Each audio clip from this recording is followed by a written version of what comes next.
우리가 함께 나눌 말씀은 출애굽기서 23장에 있는 말씀입니다. 여러분, 출애굽기 23장은 하나님께서 모세에게 설명하는 법규에 대한 내용입니다. 그러니까 이스라엘 백성들이 애굽에서 출애굽하고 12장에서 15장까지 홍해를 가르고 나온 뒤에 18장까지 오시면 시내 광야에 오게 됩니다. 그래서 마라와 엘림을 거쳐서 약속을 지키는 훈련을 하면서 시내 광야까지 와서 19장에서 하나님과 언약을 맺게 됩니다. 그래서 19장에서 25장까지가 하나님께서 모세를 통해서 이스라엘 백성과 언약하시는 내용입니다. 그래서 24장까지입니다. 출애굽기서 19장에서 24장까지. 그래서 19장에 5절 6절에서 하나님께서 너희들과 내가 하나님과 이스라엘 나라가 언약을 한다.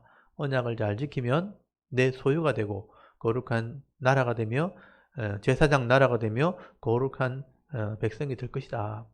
그래서 모세를 올라오라 해서 하나님께서 십계명을 설명을 하십니다.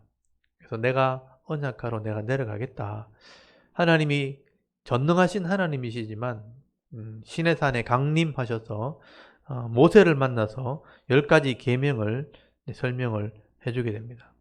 이 내용대로 계약을 맺겠다, 언약을 하겠다는 것입니다. 그리고 나서 21장부터 자세한 법규 설명이 나옵니다. 생명을 보호하는, 존중히 여기는 하나의 규칙, 법을 말하는 것입니다. 그래서 종들은 6년 동안 일 시키고 7년째는 풀어주고, 그리고 종들에게도 생명을 소중히 여기는 그런 삶을 살아가게 될 것을 말씀을 하게 되고, 또 짐승에게서 사람이 피해를 입으면 그 사람을 존중히 여기라는 거죠. 그래서 짐승을 심판하기도 하고, 또 짐승끼리 또 서로 죽이면 서로 배상을 해주고, 그 다음에 22장에 도둑질하지 말라는 말씀도 하시고, 다른 사람을 상해를 입혔을 때 배상해줘야 된다. 그러니까 이웃의 생명을 소중히 여기는 방법들을 설명한 겁니다. 그러니까 이웃을 사랑하는 방법이죠.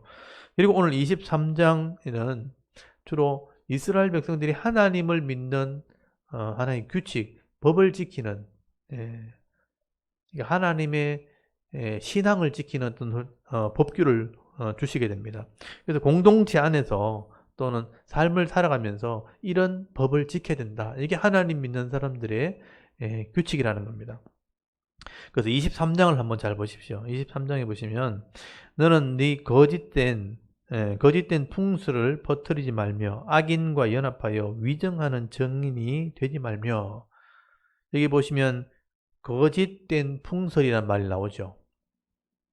그러니까 세상에서 떠돌아다니는 이런 헛된 이야기, 근거도 없는 그런 풍설이라고 표현되어 있지만 거짓으로 지어낸 여러 가지 이야기들을 퍼뜨리지 말라는 것은 이런 근거 없는 이야기들을 막 하고 다니면 안 된다는 겁니다. 그리고 악인과는 연합하면 안 되고, 위정한다. 잘못된 것을 보았으면 잘못됐다고 얘기할 줄 알아야 되고, 이렇게 정언할 때 바른 말을 해야 되는 거죠. 위정이란 게 거짓말이잖아요. 법정에서 잘못된 것을 정언하는 것을 말하죠. 그렇게 하지 말라. 그리고 2절에 보면 다수를 따라 악을 행하지 말며 송사의 다수를 따라 부당한 정언을 하지 말며, 다수를 따라가는 게 이런 민주주의거든요. 근데 그렇게 악을 행할 때는 따라가면 안 된다. 다수를 따라 악을 행하지 말고 다수를 따라 부당한 정언을 하지 말라. 그래서 이게 옳은 것인지 잘못된 것이 분별할 줄 알아야 된다. 그리고 3절에 가난한 자의 송사를 편벽되이 두둔하지 말라. 여러분, 가난하다고 악한 것을 용서하면 안 된다는 거예요. 악한 것은 악한 대로 심판해야 되는 겁니다. 4절에 네가 만일 네 원수의 길 잃은 소나 나귀를 보거든 반드시 그 사람에게 돌리라. 또 네가 만일 너를 미워하는 자의 나귀가 짐을 싣고 엎드러진 것을 보거든 그것을 버려두지 말고 그것을 도와 그 짐을 풀일지니라. 여기 원수 그리고 미워하는 자라는 말이 나오죠. 사람이 살아가는데 다 좋을 수는 없잖아요. 싫어하는 사람도 있고 미워하는 사람도 있고 때로는 원수 같은 사람이 있어요. 그렇지만 그 생명은 우리가 소중히 여겨야 된다. 원수라도 여기 보면 잃어버린 것을 보면 찾으면 도와줘야 된다. 돌려줘야 되는 거죠. 내가 싫어하는 사람이고 원수라서 잘 됐다 그러면서 그렇게 손에 입히면 안 된다. 이러면 굉장히 중요한 겁니다. 미워하는 사람이 엎드러지면 도와줘야 되는 거죠. 그 사람이 잘못된 것은 하나님께 맡기고 그 사람은 소중히 여긴다. 여러분 이게 굉장히 중요한 겁니다. 사람의 생명을 소중히 여기는 법을 하나님 가르쳐 주신 겁니다. 어떤 상황 속에서 서로 관계가 좋지 않게 되었으면 하나님께 내놓고 용서를 구하면 되는 거죠. 풀면 되는 겁니다. 근데 그 사람을 미워해서는 안 된다. 그 다음 6절에는요. 너는 가난한 자의 송사라고 정의를 굽게 하지 말며 똑같은 말이죠. 가난한 자를 해서 봐줘서는 안 된다. 거짓을 멀리하며 무죄한 자와 의로운 자를 죽이지 말라. 그래서 법이라는 무기를 가지고 죄가 없는데 죄가 있는 것처럼 의로운데 악한 것처럼 이렇게 심판하려고 하면 안 된다.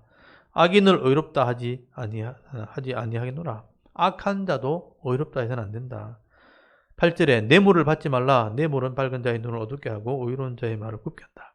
그러니까 이웃들 간에 지켜야 될 규칙입니다. 뇌물을 받는다는 것은 힘이 있는 사람들이잖아요. 그래서 뇌물을 받아서 자격이 없는 사람들에게 자격을 주고 이렇게 하는 권력을 남용하면 안 된다는 겁니다. 그렇게 권력의 위치에 섰을 때는 이 말씀을 반드시 기억해야 됩니다. 그러면 하나님이 심판하십니다. 9절에도 너는 이방 나그네를 압제하지 말라. 너희가 애굽 땅에 나그네 되었은즉 나그네의 사정을 안다. 그래서 이방인들, 다른 나라에서 온 사람들, 이런 그러니까 이 땅에 기업이 없는 사람들이죠. 그런 사람들을 우리가 압제하면 안 된다. 고통을 줘서는 안 된다. 이웃에 대한 규례입니다. 그다음 10절부터 가면 이제 공동체 전체가 지켜야 될 규례죠. 6째 동안 너희는 땅을 파종하되 그 소산을 거두고 7째 해에는 밭 갈지 말고 묵혀두어서 네 백성이 가난한 자들이 먹게 하라. 그 남은 것은 덜 짐승이 먹이라. 네 포도원과 감람원도 그럴지니라. 그래서 6년 동안 열심히 일해서 한 해를 쉬어야 된다. 땅을 쉬게 하는 겁니다. 땅을 쉬어서 거기서 나오는 농사를 짓지 않았지만 나오는 열매들은 가난한 자가 가져갈 수 있도록 허용해 주라. 가난한 자에 대한 규례죠. 이거를 좀 넓게 확산하면요. 이 나라는 이 기업이 없고 연약한 사람들을 위한 배려되는 어떤 제도가 있어야 된다는 거죠. 그래서 6년을 일하면 기업이 있으니까 다 먹고 살기 부족하지 않습니다. 그러면 기업이 없는 사람들은 고통을 당할 때 한 해를 쉼을 통해서 그 사람들을 위한 배려가 있는 것이죠. 그걸 복지라 그러죠. 복지. 가난한 자를 위한 복지가 이게 규정이 있어야 된다. 그래서 제도화할 때 그 사람들도 함께 공존하게 되는 거다. 이웃에 대한 규례입니다. 이 나라에서 해야 될 일이죠. 그 다음에 12절에 보면 6해 동안 일을 하고 7째 날은 쉬어라. 그래야 네 집에 있는 소나 나귀도 쉬게 되고 여종이나 또 그 자식들도 숨을 돌릴 수 있다. 여러분 이 숨을 돌린단 말을 잘 보시고요. 내가 쉬면 내가 유익이 된다는 거예요. 그리고 내 기업을 경영하는 사람들이 쉬면 거기 일하는 일꾼들도 하루를 쉬는 겁니다. 그러면 하루가 쉼을 통해서 숨을 돌리게 된다는 건 뭐냐면 기력이 회복된다라는 뜻이에요. 그러니까 그 가족들이 여러분 직장에서 열심히 일하는 사람들이 일주일 내도록 일하고 하루 쉬는 동안 가족들과 함께 위로를 받는 거예요. 그래서 새 힘을 얻는다 또는 이 숨을 회복한다는 것은 기력을 회복한다 이런 의미입니다. 새 힘을 얻게 된다. 그래서 일주일 동안 살아가는 겁니다. 그래야 그 노동의 대가가 이렇게 가치가 있어지고 골고루 돌아가게 되는 겁니다. 그래서 6일을 일하고 하루를 쉬어라. 그게 안식일이죠. 쉬는 동안 하나님을 예배하는 겁니다. 그래서 18절에는 다른 신의 이름을 부르지 말라 그랬어요. 네 입에서 들리게도 하지 말라. 입에서 들리게 하지 말라. 다른 신의 이름은 부르지 말라. 하나님을 예배하라는 뜻이죠. 반대로 얘기하면. 그래서 안식년을 지키면 자연이 복을 받고 안식년을 지키면 기업이 복을 받고 내 자신과 가정이 복을 받게 됩니다. 이게 이웃에 대한 규례, 공동체 전체의 규례입니다. 이것을 지키면 그 공동체는 복을 받게 되죠. 번창하게 됩니다. 그 다음에 14절에 보면 1년 동안 매년 3번 내게 절기를 지키라. 절기에 대한 규례죠. 그래서 15절에 무교병의 절기 1월 14일 그러니까 이게 6월절이죠. 6월절부터 일주일 동안 무교절을 지키라. 여기 아비볼이 1월입니다. 1월. 아비볼의 정한 때 1월 14일, 15일이죠. 무교병을 먹을지니 그 달에 네가 애굽에서 나왔음이라. 빈손으로 내 앞에 나오지 말지니라. 애굽에서 나왔다는 것은 죄에서 구원받은 것을 상징한다. 구원을 상징하는 절기가 6월절입니다. 그래서 빈손으로 나오지 말고 예물을 바치라. 그 다음에 16절에 맥추절을 지키라. 첫 양식, 보리를 거두었을 때 맥추절을 지키죠. 밭이 뿌린 것의 첫 열매를 거뒀기 때문에 이 맥추절을 지키는 겁니다. 그래서 이제 봄에 첫 양식을 거뒀을 때 맥주를 지키고 그 다음에 수장절을 지키라. 수장절은 가을에 추수감사주일과 비슷하죠. 그래서 수장절을 지키라. 이걸 초막절이라 그러기도 합니다. 그래서 이는 네가 수고하여 이룬 것. 그래서 연말에 그러니까 하루에 그 한 해 마지막에 밭에서부터 거둬들인 것 저장했다. 창고에 들였다. 그래서 수장입니다. 수장절. 그래서 가을 추수를 말하는 거죠. 그래서 첫 양식이 주어지는 것을 맥추절로 지키고 가을의 양식을 추수한 것을 그다음에 수장절, 초막절로 지킵니다. 3대 절기죠. 이 세 가지 절기를 그 가정에서 지켜야 된다.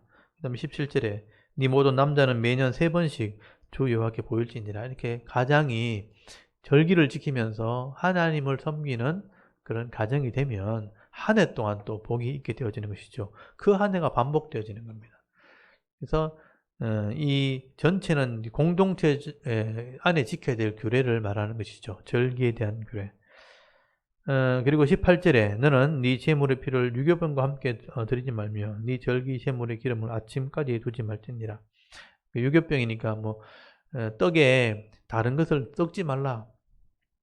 그래서 이제 누룩이나 이런 걸 섞어서 이렇게 변질시키지 말라 그런 의미입니다. 그 다음에 19절에 토지에서 처음 거둔 열매는 가장 좋은 것을 가져다가 너희 하나님 여호와 전에 드릴지니라. 너는 염소 새끼를 그 어미의 젖으로 삼지 말지니라. 그래서 첫 양식, 이제 첫 열매, 첫 것은 하나님의 것이니까 이 신앙을 얘기하는 것이죠. 하나님이 주신 것에 대한 어떤 감사죠. 그래서 감사를 하나님께 드리라. 그리고 어미의 그 염소 새끼, 어린 양이나 이런 새끼를 어미가 먹게 하지 말아라 이런 의미거든요. 그래서 이제 이런 육식을 시키지 마라 이런 의미도 있습니다. 그래서 이제 이 초식 동물, 이 염소나 소에게 이런 육식으로 재료를 삼으면 안 된다. 그것 때문에 많은 질병이 생기고 그렇게 하는 거죠. 그래서 이렇게 하지 말아라. 그렇게 말씀을 합니다. 여기까지가 어떻게 보면 규칙이죠. 그래서 생명을 소중히 여기는 방법과 이웃을 섬기는 방법을 대표적으로 설명을 한 거예요. 그리고 20절부터 보시면 이 말씀을 가나안 땅에 들어갔을 때 지켜 행하면 가나안 땅의 어떤 우상의 문화나 엄난이나 그 세상의 문화를 따라가지 않고 이 말씀들을 지켜 행하면 하나님께서 그 가나안 사람들을 몰아내고 그 기업을 복을 받게 될 것이다. 그 기업에 있는 복을 받게 될 것이다. 그래서 이제 21절부터는 하나님의 약속이죠. 내가 사자, 그러니까 하나님의 일꾼들을 네 앞서 보내어 길에서 너를 보호하며 너를 내가 예비한 곳에 이르게 하리니 예비한 곳이 가나안 땅입니다. 너는 삼가 그의 목소리를 청종하고 그를 노엽게 하지 말라. 그가 너희 허물을 용서하지 아니할 것은 내 이름이 거기에 있음이니라. 네가 그 목소리를 잘 청종하고 네 모든 말대로 행하면 내가 네 원수에게 원수가 되고 네 대적에게 대적이 될지라. 그래서 가나안 땅에 들어갔을 때 악한 자들이 대적을 하면 네가 내 말을 순종하면 내가 그를 대적으로 삼아주겠다.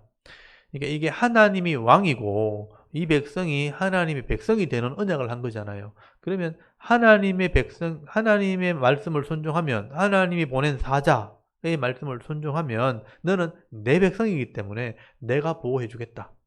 그러니까 너의 대적은 나의 대적이다. 이런 의미입니다. 그러니까 내가 너희를 보호해 주겠다라는 개념이에요. 여러분 세상에 나가면 불신자들도 있고 악한 자들도 있죠. 그렇지만 하나님 말씀을 청종하려고 해서 나가면 내가 너희를 위해서 그들을 대적해 주겠다. 이런 의미가 되는 겁니다. 이걸 우리가 믿는 것이죠. 언약 안에 들어오면 이런 은혜가 있다는 겁니다. 이게 이제 군신 조약에 해당하는 계약서입니다. 계약서. 하나님 말씀을 듣는 하나님 백성이 된다는 조건 안에서 너를 대적하는 사람은 내가 대적해 주겠다. 이게 하나님의 약속이에요. 그걸 믿는 것입니다. 그래서 23절 보면 내 사자가, 하나님의 사자가, 일꾼이 네 앞서간다. 너를 아모리 사람, 헷 사람, 브릿 사람, 가나안 사람, 히위 사람, 여부 사람에게로 인도하고 나는 그들을 끊어버리겠다. 분명히 대적이 있다는 거죠. 사탄이 있고 영적인 세력이 있는 겁니다. 그럼 하나님이 그들을 끊어버리겠다. 24절에 너는 그들의 신을 경배하지 말며 섬기지 말며 그들의 행위를 본받지 말고 그들을 다 깨뜨리며 그들의 주상을 부수고 네 하나님을 여호와를 섬기라. 그러니까 네가 내 백성이란 표가 뭐냐 하면 그들의 신을 섬기지 않는 거예요. 그들의 신을 섬기지 않는 게 하나님 백성의 표입니다. 그래서 그들을 섬기지 않고 그들의 신상을 부수면 하나님께서 그들을 끊어주겠다. 너는 보호해주고 그들을 끊으리라. 그래서 25절 여호와를 섬기면 양식을 주고 물을 주고 또 병을 제하여 주겠다. 이게 약속이죠. 하나님 백성에 주신 약속입니다. 네 나라는 낙태하는 자가 없고 또 짐승이 또 이렇게 낙태하는 자가 없게 될 것이고 임신하지 못하는 사람이 없게 될 것이다. 그리고 너의 날이 채운다. 오랫동안 장수의 복을 받게 된다 이 말이죠. 자, 날을 채우리라. 내가 네 위엄을 네 앞서 보내요. 네가 이럴 곳에 모든 백성을 물리치고 네 모든 원수들이 네게 등을 돌려 도망하게 할 것이며 내가 왕벌을 네 앞서 보내요. 어떤 세력이죠. 그러니까 이거 벌 중에 왕벌이 요즘 우리식으로 보면 말벌이도 말벌을 막 보내가지고 그 악한 자들을 쫓아버리겠다는 뜻입니다. 그 벌이 히위 족속, 가나안 족속, 헷 족속을 네 앞에서 쫓아내리라. 말벌을 보내가지고 쫓아낸다는 것은 눈에 잘 보이지 않지만 하나님 백성이 가면 그들이 이렇게 쫓겨나는 일들이 일어나게 된다. 하나님이 하신다는 겁니다. 근데 거기 9절 보면 그러나 그 땅이 황폐하게 되므로 들짐승이 번성하여 너를 해할까요? 1년 안에는 그들을 네 앞에 쫓아내지 아니고 네가 번성하여 그 땅을 기업으로 얻을 때까지 내가 그들을 네 앞에서 조금씩 쫓아내리라. 여러분 악한 자들이 세상에서 다 망한 게 아니고요. 다 없어지는 게 아니고 조금씩 너를 도와준다. 네가 감당할 만큼 내가 쫓아낸다는 거예요. 어려움 생기면 그때 도와주고 확 다 해결해 주는 게 아니고요. 조금씩 왜냐하면 교만해지지 않도록. 여러분 내가 간다고 다 악한 자가 떠나고 다 달져버리면 내가 자만해 버리는 거예요. 그래서 하나님이 눈에 보이는 만큼 조금씩 이렇게 없어진다는 거죠. 그래서 그때 하나님을 의지하도록 해주겠다. 안 그러면 사람은 금방 교만해집니다. 이게 하나님 방법이죠. 조금씩 쫓아낸다는 말을 잘 보십시오. 어느 정도의 어려움이 있다 이런 뜻입니다. 이걸 잘 기억하셔야 돼요. 자녀들이 무조건 다 잘 되고 내가 직장 나가면 사업하면 무조건 다 잘 되는 게 아니에요. 조금씩은 어려움이 있다는 거예요. 근데 조금씩 하나님이 도와줄 테니까 걱정하지 말라는 겁니다. 31절에 내가 네 경계를 홍해서부터 블레셋 바다까지 광야에서부터 강까지 그러니까 그 땅 주민을 네 손에 넘기니 네가 그들을 네 앞에 쫓아내리라. 그러니까 내 지경을 설명하는 거죠. 내가 이만큼 준비해놨다. 네가 하는 만큼 얻게 될 거다. 여러분 내 건 다 준비가 돼 있다 그러잖아요. 근데 내가 하는 만큼 누리는 거죠. 근데 그 한계는 내가 가보면 알겠지만 충분하다는 거죠. 그래서 각자의 가정마다 기업마다 주시는 복은 부족하지 않습니다. 내가 하는 만큼 누릴 수 있도록 다 준비해놨다는 거죠. 근데 안 하면 내가 쫓겨나는 거예요. 그러니까 그게 믿음이라는 성실함이라는 거예요. 그래서 성실함 죽을 때까지 우리가 땀을 흘려야 됩니다. 성실함이 없으면 그냥 주어지는 건 아무것도 없습니다. 그래서 일한 만큼 대가를 누리고 하나님 도와주시는 만큼 은혜를 누리게 되는 것이 성도여야 된다. 그래서 23절에 그들의 신과 32절 33절이죠. 그들의 신과 언약하지 말고 그 악한 자의 신을 따라가지 말고 그리고 그 사람들을 섬기지 말아라. 그렇게만 된다면 하나님이 도와주겠다. 약속입니다.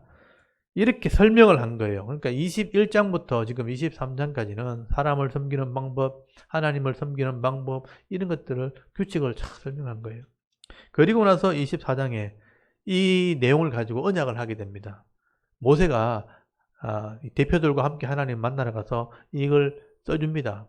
계약서를 써주면 이스라엘 백성이 받아서 읽어주고 이대로 하겠다고 계약을 하고 도장을 찍어요. 그게 언약식입니다. 그래서 하나님과 이스라엘 나라가 계약하는 계약식, 그게 24장입니다. 그래서 24장은 언약식입니다. 언약식, 계약식. 또 모세에게 이르시되 너는 아론과 나답과 아비와 이스라엘 장로 70명 대표들입니다. 함께 여호와께로 올라가 멀리서 경배하고 또 너 모세만 대표자로 올라갑니다.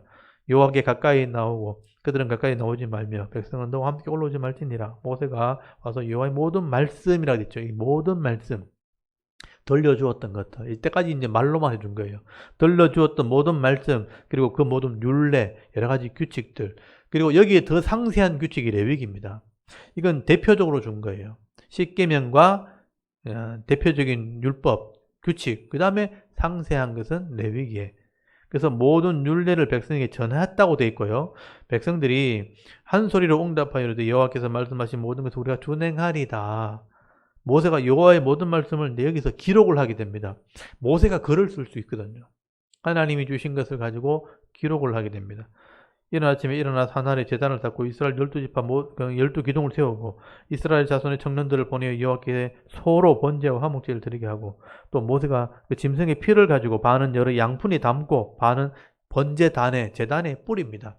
그래서 피를 증거로 하나님께 뿌리고 그리고 6절에 보면 모세가 피를 가지고 반은 여러 양푼에 담고 반은 제단에 뿌리고 언약서 7절에 이런 계약서를 이게 십계명입니다. 10가지 계명을 쓴 계약서를 가져다가 백성이 낭독을 하여 듣게 하니 그들이 이르되 여호와의 모든 말씀을 우리가 준행하리 이 말씀대로 우리가 하겠다라고 대답합니다. 8절에 모세가 그 양푼에 담았던 피를 가지고 백성에게 이제 뿌립니다. 그러니까 그 땅이 피밭이 됐겠죠.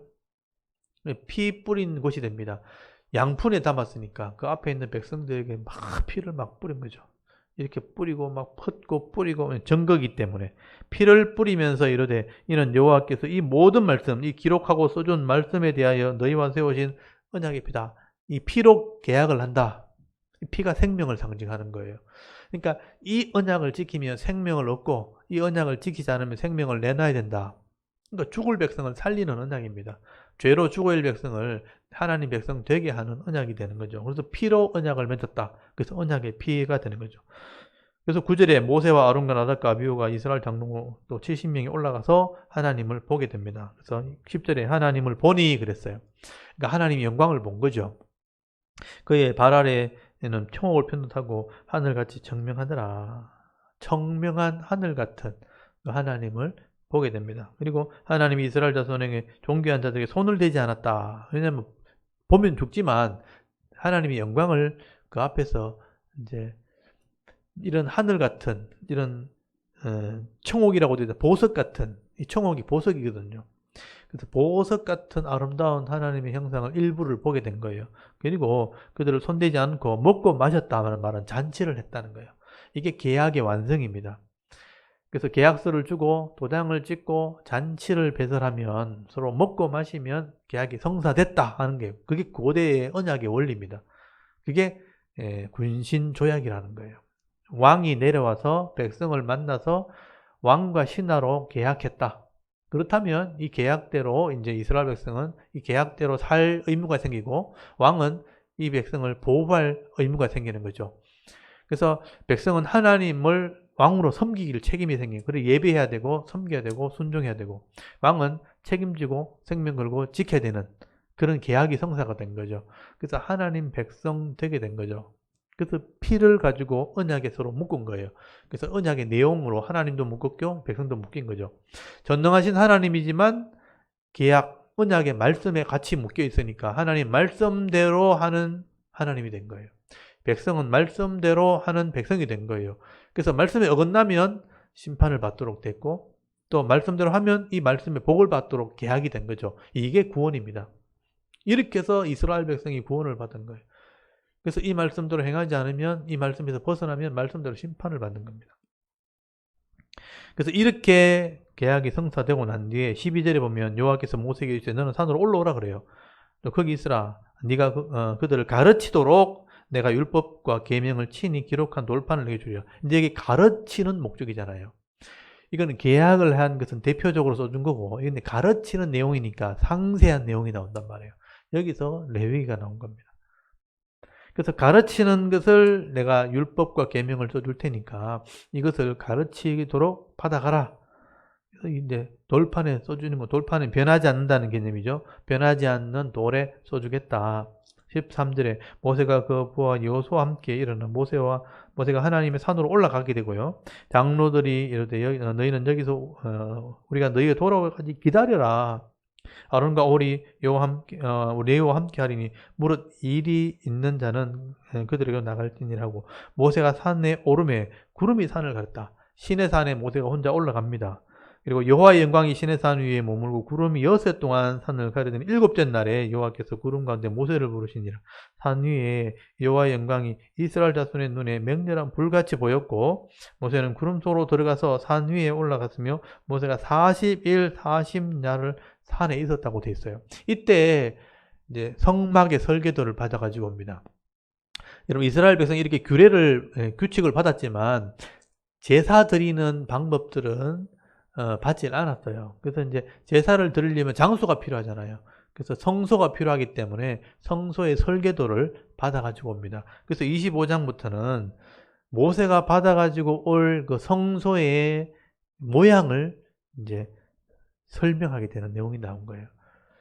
그래서 이 성소가 지어지는 그 과정을 설계도로 다 써주게 되는데 그게 이제 40일 동안 받아가지고 오고 그리고 또 성소를 지어지면 예배를 드리면 속죄가 되고 속죄하면서부터 복을 받게 되거든요.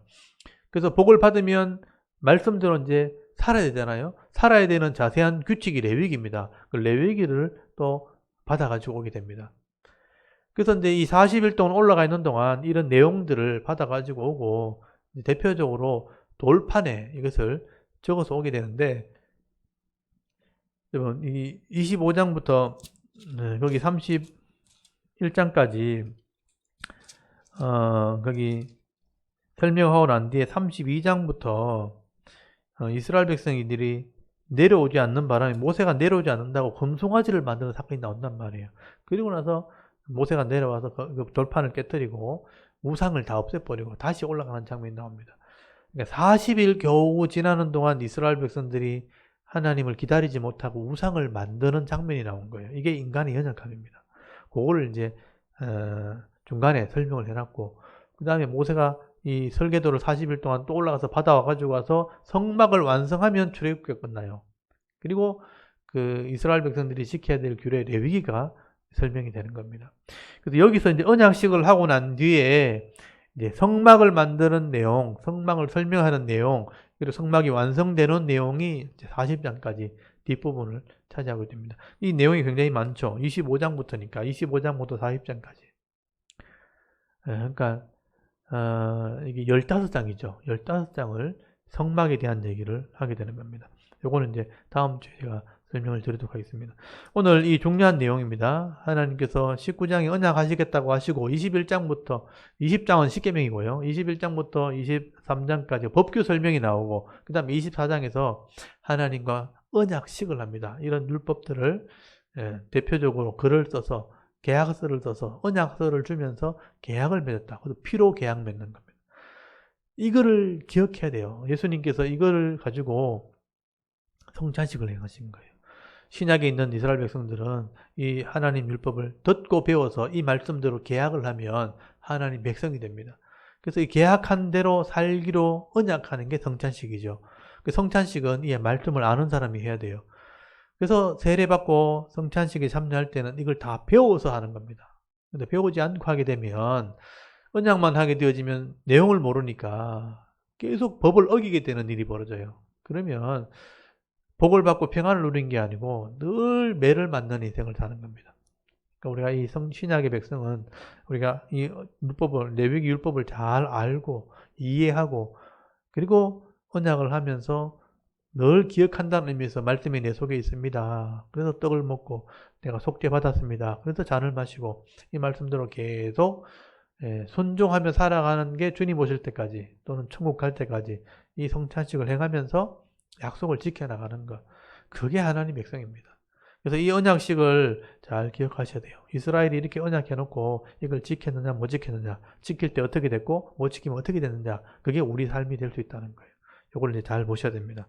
그래서 오늘 23장, 24장 율법 설명과 언약식 우리 한번 낭독을 하고 기도를 드리도록 하겠습니다. 우리 23장부터 우리가 낭독을 해보도록 할게요.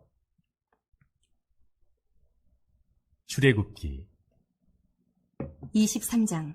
너는 거짓된 풍설을 퍼뜨리지 말며 악인과 연합하여 위증하는 증인이 되지 말며 다수를 따라 악을 행하지 말며 송사의 다수를 따라 부당한 증언을 하지 말며 가난한 자의 송사라고 해서 편벽되이 두둔하지 말지니라. 내가 만일 내 원수의 길 잃은 소나 나귀를 보거든 반드시 그 사람에게로 돌릴지며 내가 만일 너를 미워하는 자의 나귀가 짐을 싣고 엎드러짐을 보거든 그것을 버려두지 말고 그것을 도와 그 짐을 부릴지니라. 너는 가난한 자의 송사라고 정의를 굽게 하지 말며 거짓 일을 멀리하며 무죄한 자와 의로운 자를 죽이지 말라. 나는 악인을 의롭다 하지 아니하겠노라. 너는 뇌물을 받지 말라. 뇌물은 밝은 자의 눈을 어둡게 하고 의로운 자의 말을 굽게 하느니라. 너는 이방 나그네를 압제하지 말라. 너희가 애굽 땅에서 나그네 되었었은즉 나그네의 사정을 아느니라. 너는 6대 동안은 너희 땅에 파종하여 그 소산을 거두고 7째 해에는 갈지 말고 묵혀두어서 내 백성의 가난한 자들이 먹게 하라. 그 남은 것은 들짐승이 먹으리라. 내 포도원과 감람원도 그리할지니라. 너는 6세 동안에 내 일을 하고 7째 날에는 쉬라. 내 소와 나귀가 쉴 것이며 내 여종의 자식과 나그네가 숨을 돌리리라. 내가 내게 이른 모든 일을 삼가 지키고 다른 신들의 이름은 부르지도 말며 내 입에서 들리게도 하지 말지니라. 너는 매년 3번 내게 절기를 지킬지니라. 너는 무교병의 절기를 지키라. 내가 내게 명령한 대로 아비벌의 정한 때에 1해 동안 무교병을 먹을지니 이는 그 달에 내가 애굽에서 나왔음이라. 빈손으로 내 앞에 나오지 말지니라. 맥주절을 지키라. 이는 내가 수고하여 밭에 뿌린 것의 첫 열매를 거둠이니라. 수장절을 지키라. 이는 내가 수고하여 이룬 것을 연말에 밭에서부터 거두어 저장함이니라. 내 모든 남자는 매년 3번씩 주 여호와께 보일지니라. 너는 내 제물의 피를 유교병과 함께 드리지 말며 내 절기 제물의 기름을 아침까지 남겨두지 말지니라. 내 토지에서 처음 거둔 열매의 가장 좋은 것을 가져다가 너희 하나님 여호와의 전에 드릴지니라. 너는 염소 새끼를 그 어미의 저주로 삼지 말지니라. 내가 사자를 내 앞서 보내어 길에서 너를 보호하여 너를 내가 예비한 곳에 이르게 하리니 너희는 삼가 그의 목소리를 청종하고 그를 노엽게 하지 말라. 그가 너희의 허물을 용서하지 아니할 것은 내 이름이 그에게 있음이니라. 네가 그의 목소리를 잘 청종하고 내 모든 말대로 행하면 내가 내 원수에게 원수가 되고 내 대적에게 대적이 될지라. 내 사자가 내 앞서가서 너를 아모리 사람과 헷 사람과 브리스 사람과 가나안 사람과 히위 사람과 여부스 사람에게로 인도하고 나는 그들을 끊으리니 너는 그들의 신을 경배하지 말며 섬기지 말며 그들의 행위를 본받지 말고 그것들을 다 깨뜨리며 그들의 주상을 부수고 내 하나님 여호와를 섬기라. 그리하면 여호와가 너희의 양식과 물에 복을 내리고 너희 중에서 병을 제하리니 내 나라에는 낙태하는 자가 없고 임신하지 못하는 자가 없을 것이라. 내가 너의 날수를 채우리라. 내가 내 위엄을 내 앞서 보내어 내가 이를 곳에 모든 백성을 물리치고 내 모든 원수들이 내게 등을 돌려 도망하게 할 것이며 내가 왕벌을 내 앞에 보내리니 그 벌이 히위 족속과 가나안 족속과 헷 족속을 내 앞에서 쫓아내리라. 그러나 그 땅이 황폐하게 되므로 들짐승이 번성하여 너희를 해할까 하여 1년 안에는 그들을 내 앞에서 쫓아내지 아니하고 내가 번성하여 그 땅을 기업으로 얻을 때까지 내가 그들을 내 앞에서 조금씩 쫓아내리라. 내가 내 경계를 홍해에서부터 블레셋 바다까지 광야에서부터 강까지 정하고 그 땅의 주민을 내 손에 넘기리니 내가 그들을 내 앞에서 쫓아낼지라. 너는 그들과 그들의 신들과 언약하지 말라. 그들이 내 땅에 머무르지 못할 것은 그들이 너를 내게 범죄하게 할까 두려움이라. 내가 그 신들을 섬기면 그것이 너의 올무가 되리라. 아멘. 24장. 또 모세에게 이르시되 너는 아론과 나답과 아비후와 이스라엘 장로 70명과 함께 여호와께로 올라와 멀리서 경배하고 너 모세만 여호와께 가까이 나오고 그들은 가까이 나오지 말며 백성은 너와 함께 올라오지 말지니라. 모세가 와서 여호와의 모든 말씀과 그의 모든 율례를 백성에게 전하매 그들이 한 소리로 응답하여 이르되 여호와께서 말씀하신 모든 것을 우리가 준행하리이다. 모세가 여호와의 모든 말씀을 기록하고 이른 아침에 일어나 산 아래에 제단을 쌓고 이스라엘 12지파대로 12기둥을 세우고 이스라엘 자손의 청년들을 보내어 여호와께 서로 번제와 화목제를 드리게 하고 모세가 피를 가지고 반은 여러 양푼에 담고 반은 제단에 뿌리고 언약서를 가져다가 백성에게 낭독하여 듣게 하니 그들이 이르되 여호와의 모든 말씀을 우리가 준행하리이다. 모세가 그 피를 가지고 백성에게 뿌리며 이르되 이는 여호와께서 이 모든 말씀에 대하여 너희와 세우신 언약의 피니라. 모세와 아론과 나답과 아비후와 이스라엘 장로 70인이 올라가서 이스라엘의 하나님을 보니 그의 발 아래에는 청옥을 편 듯하고 하늘같이 청명하더라. 하나님이 이스라엘 자손들의 존귀한 자들에게 손을 대지 아니하셨고 그들은 하나님을 뵙고 먹고 마셨더라. 여호와께서 모세에게 이르시되 너는 산에 올라 내게로 와서 거기 있으라. 내가 그들을 가르치도록 내가 율법과 계명을 친히 기록한 돌판을 내게 주리라. 모세가 그의 부하 여호수아와 함께 일어나 모세가 하나님의 산으로 올라가며 장로들에게 이르되 너희는 여기서 우리가 너희에게로 돌아오기까지 기다리라. 아론과 훌이 너희와 함께 하리니 무릇 일이 있는 자는 그들에게로 나아갈지니라 하고 모세가 산에 오르매 구름이 산을 가리며 여호와의 영광이 시내 산 위에 머무르고 구름이 엿새 동안 산을 가리더니 일곱째 날에 여호와께서 구름 가운데서 모세를 부르시니라. 산 위에 여호와의 영광이 이스라엘 자손의 눈에 맹렬한 불같이 보였고 모세는 구름 속으로 들어가서 산 위에 올랐으며 모세가 40일 40야를 산에 있으니라. 아멘. 네, 오늘 여기까지 읽도록 하겠습니다. 23장에 말씀하신 이 규칙, 하나님과 언약한 백성이 이웃을 사랑하는 규칙, 이 말씀들을 잘 묵상하시고요. 함부로 말하거나 위증하거나 거짓을 행하거나 또는 원수가 어려움 당할 때 도와줄 수 있는, 사람을 존중히 여기는, 그리고 뇌물을 받지 않고 가난한 자의 송사라도 봐주지 않는, 공의를 행할 줄 아는 그런 백성이 되어야 하고, 안식일도 지키고 안식년도 지키고 또 절기를 지키면서 하나님을 기억하는 백성이 되어야 된다. 이게 하나님 백성이 지켜야 될 이웃에 대한 규례입니다. 그리고 그 가나안 땅에 들어갔을 때 이런 악을 따라가지 않도록 하나님 편에 서면, 하나님을 존중하면 하나님 우리를 대적해 주십니다. 그래서 양식이 있고 복을 받도록 또 오래도록 장수할 수 있도록 복을 약속하셨고요. 하나님이 그들을 막아주시고 또는 그들의 신을 섬기지 않고 그들을 섬기지 않을 때 하나님 도와주시겠다고 약속하셨다는 거죠. 여러분, 이런 내용대로 하나님 우리에게 약속하셨고 또 언약을 하시게 된 거고, 우리가 언약식을 했다, 성찬식을 했다는 것은 이 말씀을 기억하면서 순종하는 자들에게 이런 복을 주시는 겁니다. 이걸 믿고 우리가 순종하셔야 되는 거죠. 그래서 이 다윗도 이 말씀대로 따라서 복을 받았고, 또 다니엘이나 느헤미야 같은 사람도 이 말씀대로 행할 때 악을 이겼고 승리했습니다. 오늘도 일주일 동안 삶을 살아갈 때 우리가 말씀대로 순종할 때 이 어려운 세상 속에서도 복을 받는 백성이 되게 하옵소서. 여러분 기도하시고요. 그 은혜를 누리다가 일주일 동안 삶을 사시고 또 수요일이나 목요일날 말씀을 또 배우시고 주일날 감사의 제목을 가지고 예배하는 백성이 될 수 있도록 여러분 같이 한번 기도하고 예배를 마치겠습니다. 다 같이 하나님께 한번 기도하겠습니다. 하나님 참 감사합니다. 오늘도 주일 오후 시간 성경 낭송 예배로 하나님